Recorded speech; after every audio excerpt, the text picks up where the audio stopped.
প্রিয় দর্শক, পথের প্রান্তরে আজকে আমরা যে জায়গাটা এখানে উপস্থিত হয়েছি, আশা করি যে যেই কোনো দৃষ্টিকোণ থেকে আপনারা অত্যন্ত আনন্দিত হবেন, পুলকিত হবেন এবং প্রচণ্ড সৌভাগ্যবান মনে করবেন। যে জায়গাটা আমি আপনাদেরকে নিয়ে যাব, এটা কুমিল্লা শহরের মগবাড়ি চৌমুনির পাশে একটি জায়গা এবং যেটার নাম হচ্ছে কুমিল্লা জাদুঘর। এটা একমাত্র জাদুঘর যেটা কুমিল্লা অবস্থিত। এটা ব্যক্তি মালিকানা অর্থাৎ ব্যক্তির উদ্যোগে প্রতিষ্ঠিত করা হয়েছে 2016 সাল থেকে।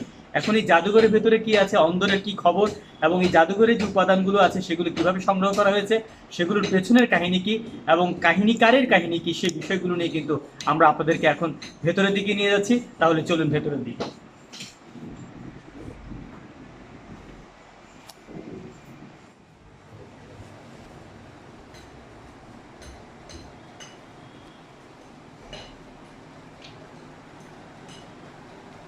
এখানে প্রচুর পরিমাণে কিন্তু প্রাচীন জিনিসপত্র দেখা যাচ্ছে এবং যার মেটালগুলো হচ্ছে প্রায় সবই হচ্ছে পিতলের এবং কিছু কিছু রয়েছে কিন্তু লোহার আছে। এবং এবং আরও মজার বিষয় হচ্ছে এখানে বেশ শত শত তালা আপনারা দেখতে পাচ্ছেন যে ঝুলে আছে এবং এখানে অনেক স্মৃতি আছে। বেশ কিছু মুদ্রা আমরা দেখতে পাচ্ছি, রৌপ্য মুদ্রা, আরবীয় রৌপ্য মুদ্রা।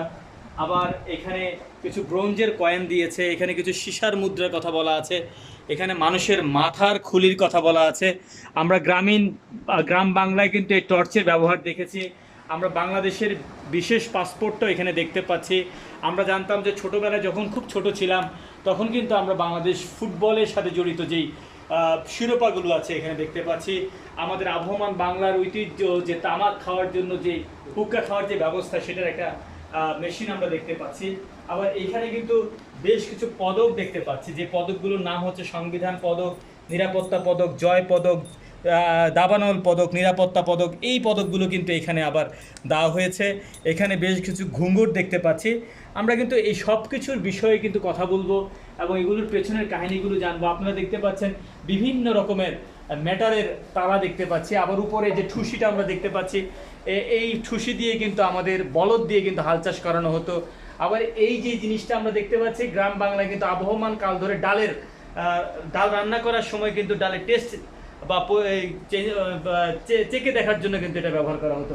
আবার এখানে একটা বিশেষ ধরনের যন্ত্র দেখতে পাচ্ছি, যেটা দিয়ে কিন্তু তুলা আমরা ছোটবেলায় দেখেছি, এখনকার হয়তো মানুষজন না দেখে থাকতে পারে। এইটা তুলার বিশেষ করে তুলাকে তার বীজ থেকে আলাদা করার কাজে এটা ব্যবহার করা হতো।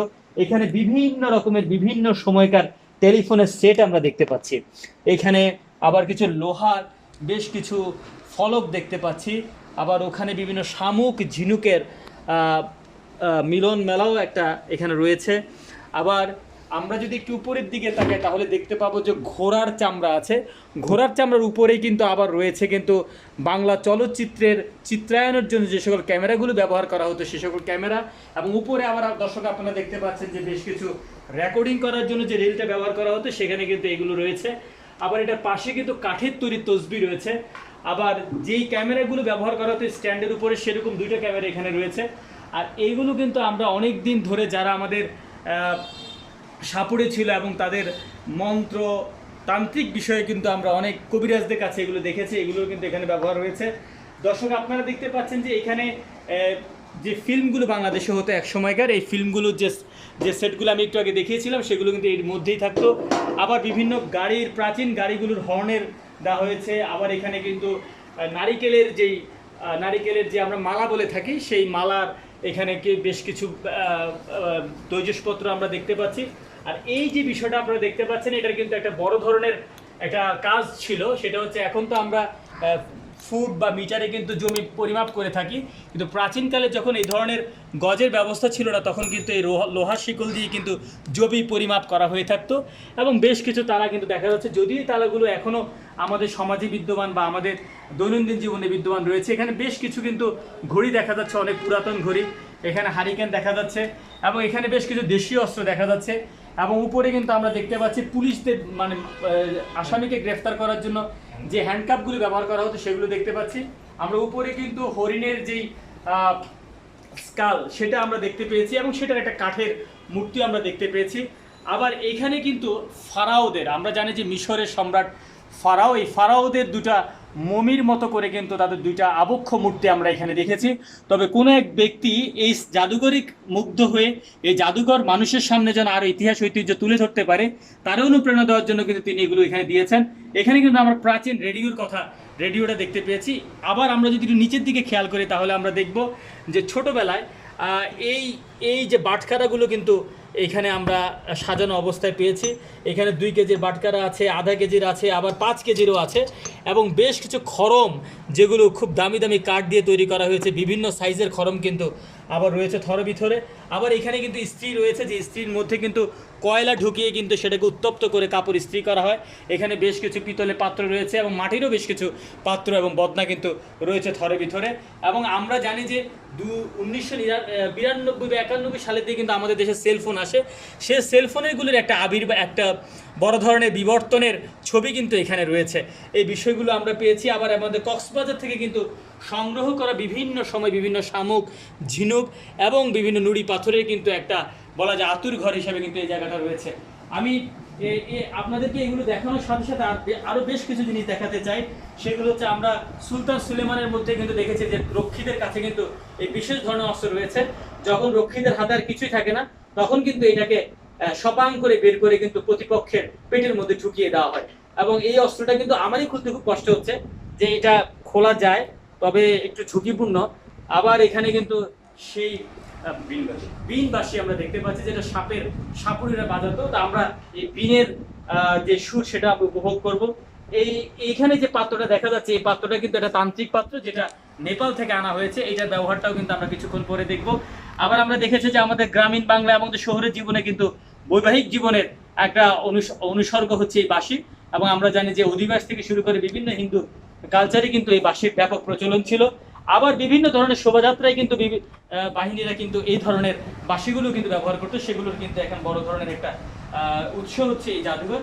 তো আসলে এই ব্যাপারগুলো নিয়ে কিন্তু আমরা আলোচনা করছিলাম এবং কথাবার্তা বলছিলাম আজকের এই জাদুঘরে যিনি কর্ণধার জনাব নাজমুল আবেদিন কান্ত, তার সাথে কথা বলছিলাম। তো তাকে আমরা আজকে সেটা আমন্ত্রণ জানাচ্ছি। কেমন আছেন? উনি হচ্ছেন জনাব নাজমুল আবেদিন কান্ত। উনিই কিন্তু হচ্ছেন এই জাদুঘরের স্বপ্নদ্রষ্টা, যেটা 2016 সালে এই বাড়ির মধ্যে কিন্তু শুভ সূচনা তিনি করেছেন। তিনি প্রাক্তন শিক্ষক কুমিল্লা জেলা স্কুল, এখন তিনি কর্মসূত্রে চাঁদপুরে অবস্থান করছেন। আমরা তার সাথে তার স্বপ্ন নিয়ে কথা বলবো, তার প্রত্যেকটা সংগ্রহের পেছনে তার কি ইতিহাস ঐতিহ্য আছে এবং কি বিষয় আশা আছে সেগুলো খুঁটিনাটি জানবো। তা জানার আগে কিন্তু আপনাদেরকে আরেকটু জিনিস বলতে চাই। এই যে আমার হাতে আপনার রূপসী বাংলা হোটেল, যেটা আগে শেরাটন হোটেল ছিল, যেটা এখন যেটা শেরাটন হোটেল হয়েছে, যেটার নাম আগে রূপসী বাংলা ছিল, এই নামটি কিন্তু জনাব নাজমুল আবেদিন কান্ত ওনারই দেওয়া নাম। এবং আরো দেখতে পাচ্ছেন যে বিটিসিএল, যেটা বাংলাদেশ টেলিকমিউনিকেশন যে রেগুলেটরি অথরিটি রয়েছে, সেখানে সেবা ও মানুষের দেশ ও মানুষের সেবায় এই স্লোগানটা কিন্তু তারই দেওয়া। আবার এখানে দেখতে পাচ্ছেন, আমরা জানি যে কুমিল্লাকে বলা হয়ে থাকে কুমিল্লা ঐতিহ্যের নগরী, এই স্লোগানটা কিন্তু এই জনাব নাজমুলেরই দেওয়া, এবং যেটা কুমিল্লা জেলা প্রশাসক কর্তৃক স্বাক্ষরিত একটা স্বীকৃতিপত্র। আবার আমরা দেখতে পাচ্ছি প্রাক্তন প্রধান উপদেষ্টা আপনার ডক্টর ফখরুদ্দিন আহমেদ, তিনি কিন্তু তাকে বিদেশ সফরের যেই অনুমোদন পত্র সেটা তুলে দিয়েছেন, সেটার একটা স্মারক আমরা এখানে পেয়েছি। আবার আমরা বিটিসিএল এ যে তিনি কাজ করেছেন সেটার একটা স্মারকপত্র বিটিসিএল কর্তৃপক্ষের কাছে এখানে আমরা পেয়েছি। আমরা সবাই জানি মশার কয়েল স্টপ, এই যে স্লোগানটা যেটা তিনি বলেছেন, এই স্টপ নামটাও কিন্তু তিনি দিয়েছেন এবং তারই স্লোগানে কিন্তু স্টপ কয়েলটি খুবই জনপ্রিয় হয়েছিল। তারপরে আমরা দেখতে পাচ্ছি যে একটা বড় ধরনের তার সাফল্যের মাইল ফলক, যেটা ইউনেস্কো থেকে উনি পেয়েছেন। অর্থাৎ এই ধরনের প্রাচীন জিনিসগুলো নিয়ে গবেষণা করার কারণে ইউনেস্কো, আমরা সবাই জানি ইউনাইটেড নেশনস এডুকেশন যে ইনস্টিটিউটটা আছে, সেখান থেকে কিন্তু তিনি এই স্বীকৃতিপত্রটা কিন্তু পেয়েছেন। তো আবার আরেকটা বিষয় হচ্ছে যে তাকে আমরা কিন্তু এই অত্র অঞ্চলে মানুষ কিন্তু তাকে নাজমুল স্যার বলে চিনে না, তাকে চিনে থাকে আলী বাবা বলে। কেন তাকে আলী বাবা বলা হয় সেটা কিন্তু একটা বড় ধরনের কারণ, সেটা নিয়ে আমরা গাল গল্প করব। তবে গাল গল্প করার আগে বলছি যে তিনি এমন একজন মানুষ যিনি গরুর সাথে সেলফি তোলার কারণে ওট পেয়েছেন, সেটা নিয়ে আমরা আলোচনা করবো। তো আমরা কথা বলছিলাম জনাব নাজমুল আবেদিন কান্তের সাথে। কেমন আছেন আপনি? ভালো আছেন।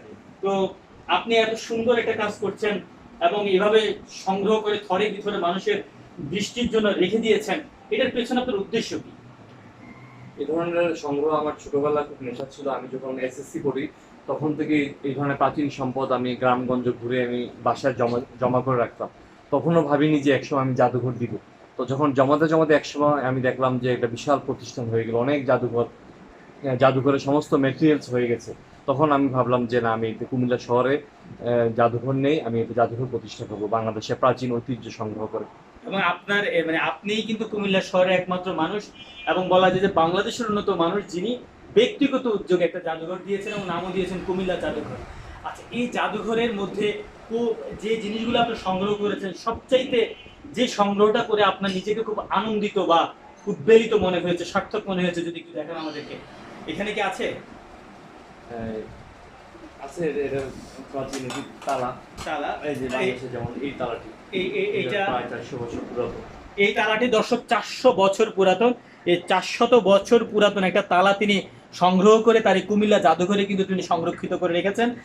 তিনি বলছিলেন যে এই তালাটি সংগ্রহ করে তার কাছে মানে সংগ্রহকারী হিসেবে তার জীবনের যে একটা আনন্দ তিনি সেটা পেয়েছেন। এবং আমরা তার সাথে কথা বলছিলাম এখানে একটি বিশেষ পাত্র নিয়ে। এই পাত্রের বিশেষত্বটা কি? এটা এই পাত্রটির নাম হলো সিঙ্গিং বোল। সিঙ্গিং বোল। বোল, এটা আচ্ছা। যারা আধ্যাত্মিক গুরু সাধক তারা পাহাড়ের উপরে বসে এটা সাধনা করেন। তো এটি বাংলাদেশের সীমান্ত, নেপাল সীমান্ত পার্শ্ববর্তী জায়গা থেকে এটা আমরা সংগ্রহ করে এনেছি। এটা ঘুরলে আওয়াজের সৃষ্টি হয়। একটু দেখাবেন? জি।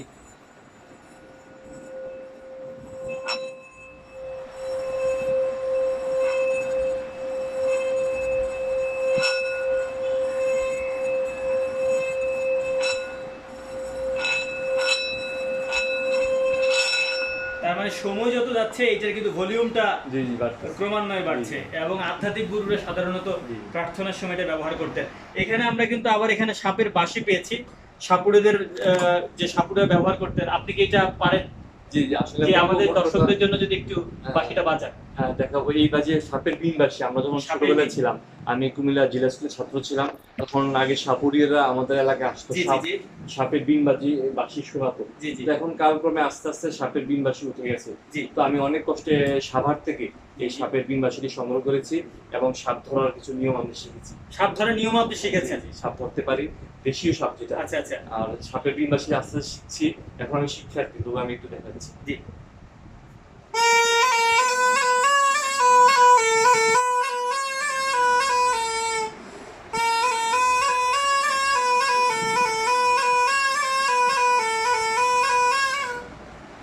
মানে আপনি কতদিন ধরে সাপের বাঁশিটার বিনটা বাজানো শিখছেন? প্রায় 1 মাস। 1 মাস। ধীরে ধীরে তো মনে এটা আত্মস্থ হচ্ছে। জি জি। আচ্ছা, এই যে সাপের কি কি নিয়ম আপনি শিখেছেন, ধরার কি কি নিয়ম আমাদের? আমাদের সাপের যে দেশীয় যে সাপগুলা, যেমন বিষাক্ত সাপ ব্যতীত, গোখরা সাপ ব্যতীত, দেশীয় যে আমাদের সাপ আছে, কান লাগিয়ে একটা সাপ আছে। জি জি। তারপর দেশি পদ্মরাগ একটা সাপ আছে। পদ্মরাগ। এই সাপগুলা, নর্মাল সাপগুলা আমি ধরতে পারি। এই বাঁশির সুরে তখন সাপগুলা মাথা নিচু করে তখন হাতে ধরতে পারি। তো সাপগুলো কি তখন আপনাকে আক্রমণ করে না? বাঁশির সুর হলে তখন সে মাথা নাড়িয়ে। তার মানে বাঁশির মূর্ছনা সাপ একেবারে কুপকাত হয়ে যায়। এই বিদ্যা আপনি শিখে ফেলেছেন। তো এই যে বড় যে কাল সাপগুলো আছে, এগুলো ধরার জন্য কি আপনার কোনো বিদ্যা শেখার আগ্রহ আছে? আচ্ছা, তাহলে গুরুর খোঁজ করছেন। আচ্ছা, ভেরি গুড। আরেকটা জিনিস হচ্ছে যে এই যে এখানে যে একটা শঙ্খ আমরা দেখতে পাচ্ছি, এটা কোথা থেকে সংগ্রহ করেছেন? এটা সংগ্রহ করেছি আমরা সেন্ট মার্টিন থেকে। সেন্ট মার্টিন থেকে। এবং বেশ ওজন কিন্তু। হ্যাঁ, ওজন। এটা অন্যান্য শঙ্খ থেকে অনেক বেশি আলাদা। জি জি। যে এটা একটু যদি বাজিয়ে দেখেন আমাদের।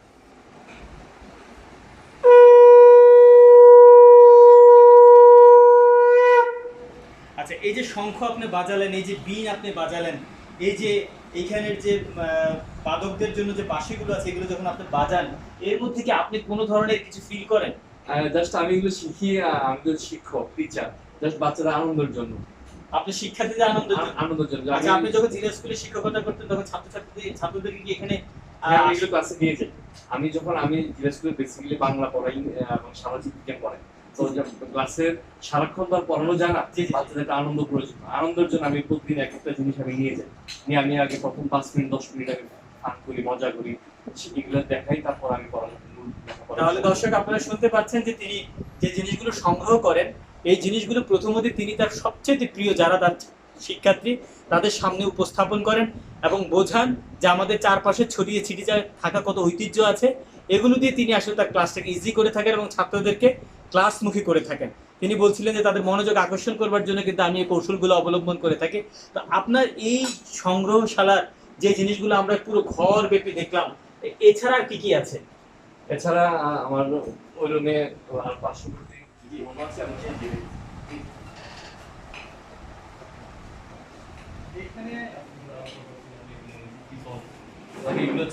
দর্শক আপনারা দেখতে পাচ্ছেন যে এই যে বাসার বারান্দার মধ্যে কিন্তু একটা বড় ধরনের পিতলের হাড়ি দেখতে পাচ্ছেন, যেটা আমরা মেজবানের ক্ষেত্রে ব্যবহার করা হতো। এটা কোথা থেকে সংগ্রহ করেছেন? এটা চাঁদপুরের রাজবাড়ি থেকে। চাঁদপুরের রাজবাড়ি থেকে। জি।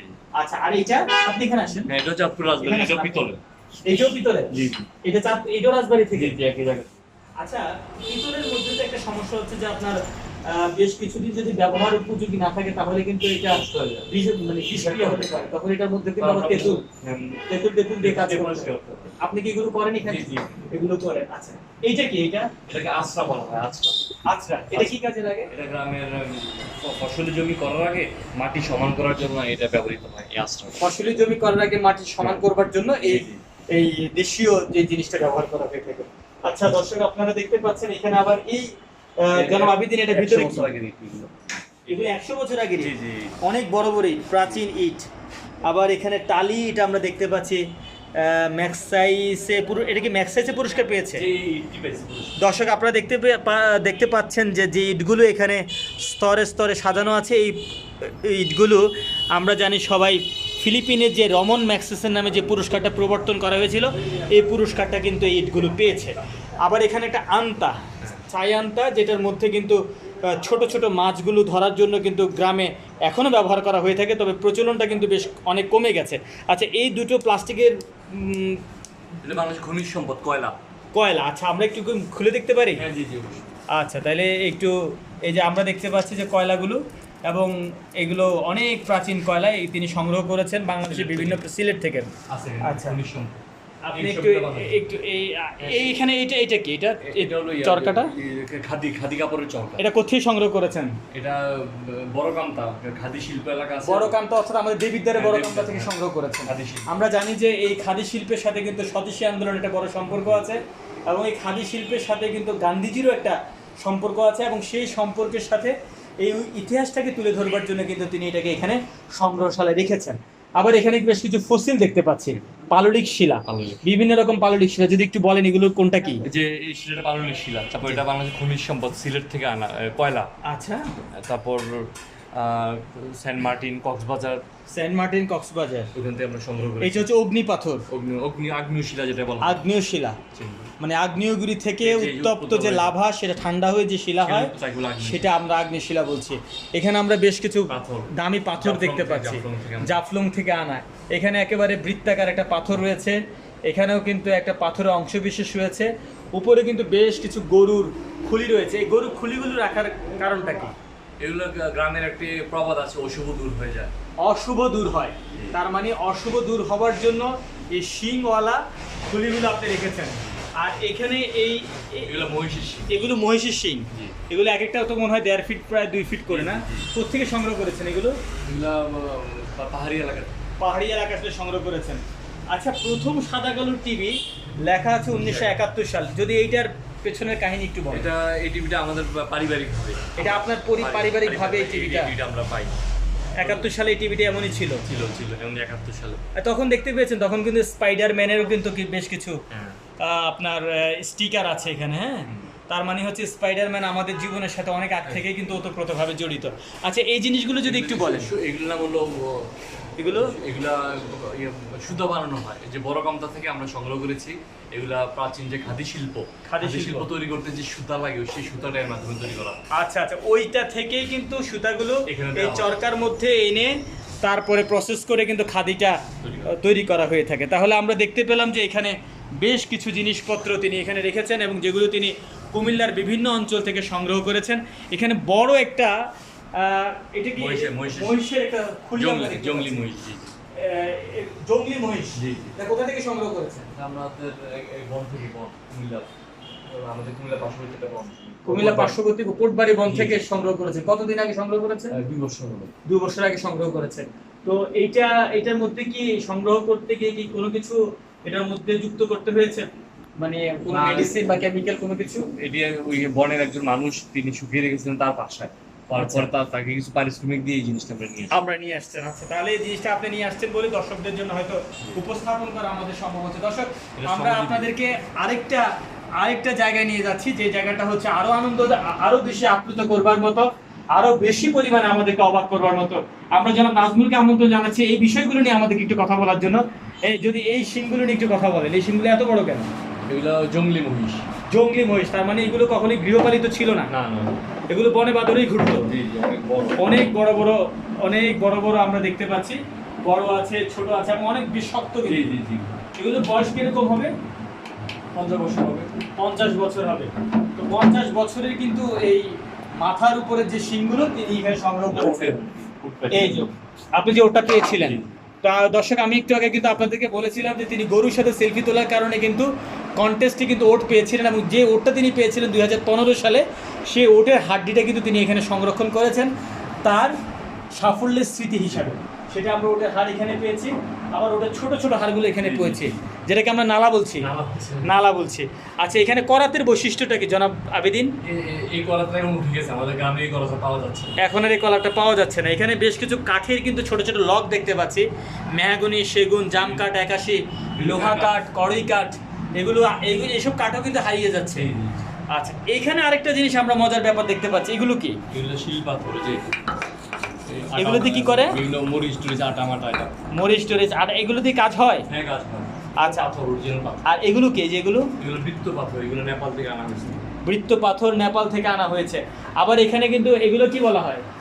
কোচ, মাছ ধরার উপাদান, এবং দেশীয় অস্ত্র হিসেবে কিন্তু অনেক সময় সংঘর্ষে ব্যবহার করা হয়ে থাকে। আচ্ছা, এইখানে কিন্তু আবার আমরা বেশ কিছু হেজাক লাইট দেখতে পাচ্ছি। হেজাক লাইট দেখতে পেয়েছি, পুরাতন ফ্যান দেখতে পেয়েছি। আবার দর্শক আপনারা যদি একটু নিচের দিকে নামেন তাহলে কিন্তু একটা প্রাচীন টাইপ মেশিন কিন্তু রয়েছে।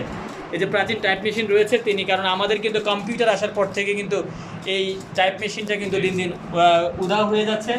একটু উল্টা দিকে যদি আমরা দেখি তাহলে ছোটবেলায় আমরা যেই জানে করে কিন্তু চলতাম, যার নাম হচ্ছে বিয়ারিং, এই বিয়ারিংটা কিন্তু আছে, এবং এখনো কিন্তু গ্রাম বাংলায় খুব একটা দেখা না গেলেও কিন্তু প্রচলন আছে। এইটার এখানে একটা সংরক্ষণশালাতে আমরা এখানে পেয়েছি। আবার এখানে বেশ কিছু বড়শি দেখতে পাচ্ছি, প্রাচীন বড়শি, এবং বেশ কিছু লাঠি। এই লাঠিগুলো কি কাজে ব্যবহৃত হতো জানাব আবেদিন? এগুলো আমরা জয়দেবপুর আগে পাহাড়ি আদিবাসীদের কাছ থেকে এই লাঠিগুলো। গাজীপুরের জয়দেবপুর থেকে? গাজীপুরে জয়দেব। আর এখানে এগুলো কি? এগুলো শ্রমিকদের উপকরণ, মানে বাংলাদেশের বিভিন্ন শ্রমিকরা কে কোনটা দিয়ে কাজ করে তাদের উপকরণ। আচ্ছা, এগুলো কে ব্যবহার করে? এগুলো শ্রমিকদের একটি নিদর্শন হিসেবে আমরা রেখে দিয়েছি রাস্তার মধ্যে যারা বিভিন্ন রকম কাজ করে থাকে। আচ্ছা, আবার এটাকে আমরা বলছি রান্দা, অর্থাৎ ওই যে কাঠের উপরে অসমতল জিনিসকে সমান করবার জন্য। আর দর্শক আপনারা দেখতে পাচ্ছেন যে বেশ বড় এবং খুব ওজনদার কিন্তু একটা শাবল। এই শাবলে কিন্তু আমাদের কৃষি কাজের জন্য বা আমাদের বিভিন্ন রকমের কর্মকাণ্ডের জন্য কিন্তু ব্যবহৃত হয়ে থাকে। আরেকটা মজার বিষয় হচ্ছে এই যে এখানে কিন্তু gift from advocate AKM Abdullah Maqbari, তিনি এটা উপহার দিয়েছেন। আচ্ছা, এটা কি? এটা যদি একটু বলেন।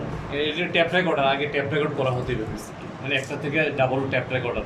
এটা পাকিস্তান আমলে উনি যখন স্টুডেন্ট ছিলেন, পাকিস্তান আমলে তখন আজ থেকে 67 সালের দিকে তিনি এটা ব্যবহার করতেন ছাত্র জীবনে। আর এটা অসুর হাড্ডি বলা হয়, আমাদের লালমাই পাহাড়ে পাওয়া যায়।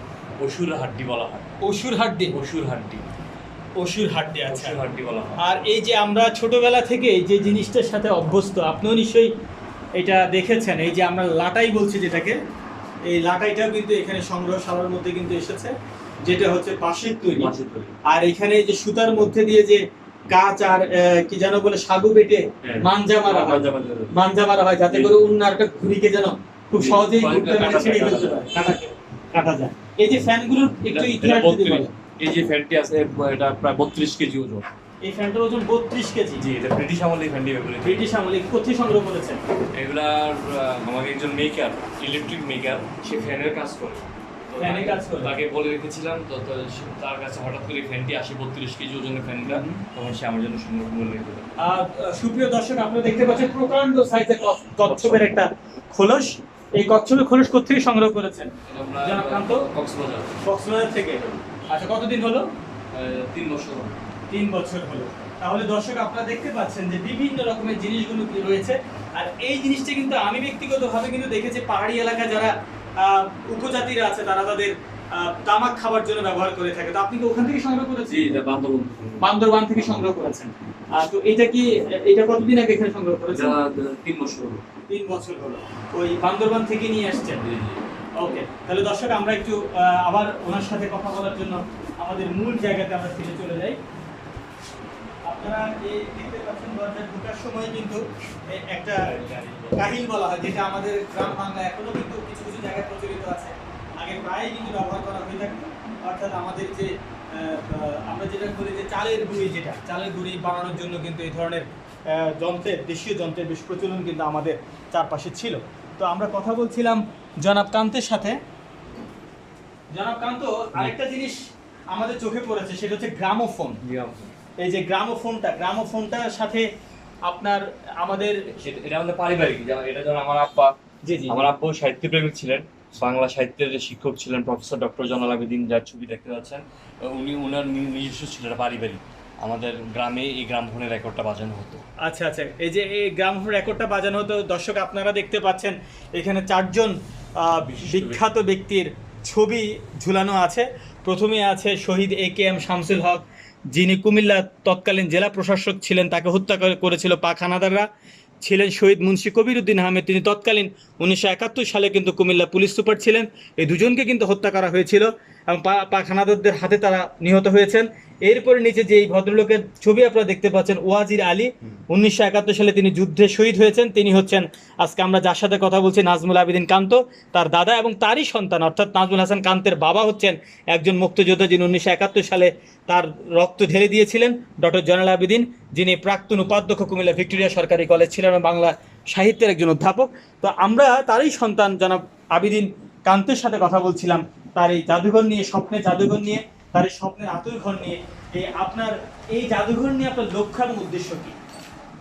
মূলত লক্ষ্য উদ্দেশ্য জাদুঘরটা আরো বড় আকারে প্রকাশ করা, আরো বড় আকারে আত্মপ্রকাশ করা। এবং এই জাদুঘর নাম শুনে কুমিল্লা শহরে অনেক মানুষ আসে, দূর দূরান্ত থেকে দেখতে আসে, কিন্তু আমি দেখাতে পারি না, যেহেতু এটা বাসা।